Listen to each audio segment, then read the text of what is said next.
Welcome to SR media. Politics లో శాశ్వత మిత్రులు శత్రువులు ఉండరు. ఒక్కో రోజు ఒక్కోలా ఉంటుంది రాజకీయం. అలా ఉంటుంది కాబట్టే అది రాజకీయం అవుతుంది. ఇదంతా ఎందుకు అనుకుంటున్నారా? డిప్యూటీ సీఎం తాలూకా పవన్ అడ్డా పిఠాపురంలో జరుగుతున్న పరిణామాలు చూస్తుంటే ఇలాంటి మాటలే వస్తాయి ఎవరికైనా. కూటమి అధికారంలోకి వచ్చిన 100 రోజుల్లోనే ఎన్ని మలుపులు తిరగాలో అన్ని మలుపులు తిరిగింది పిఠాపురం రాజకీయం. టీడీపీ జనసేన మధ్య దూరం రోజు రోజుకు పెరుగుతూనే ఉంది.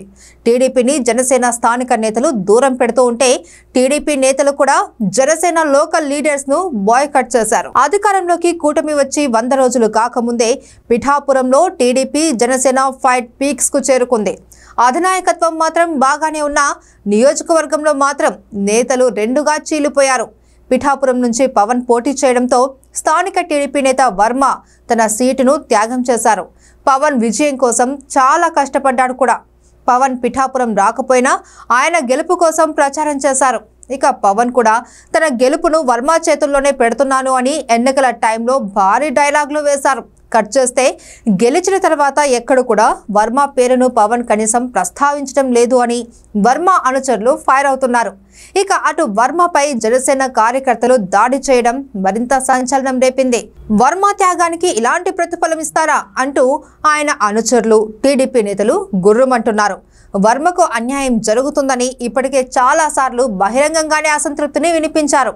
ఇక అటు కాకినాడ జనసేన ఎంపీతోనూ వర్మకు దూరం పెరిగింది అనే ప్రచారం జరుగుతుంది.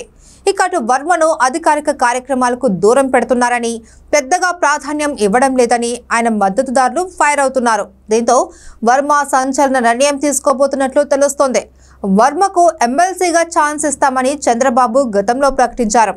సాధ్యమైనంత త్వరగా ఆ ఎమ్మెల్సీ పదవి తీసుకొని నియోజకవర్గంలో తన పవర్ చూపించాలి అని వర్మ భావిస్తున్నారట.